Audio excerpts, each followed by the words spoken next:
minus 1 upon में 4. Then x is equals to plus minus square root of minus 1 into 1 upon में 4.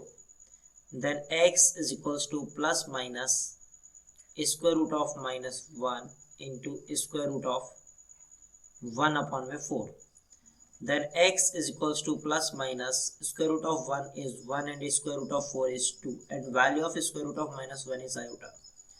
So we have value of x is equals to plus 1 over 2 times iota, and second value of x is equals to minus 1 by 2 times iota.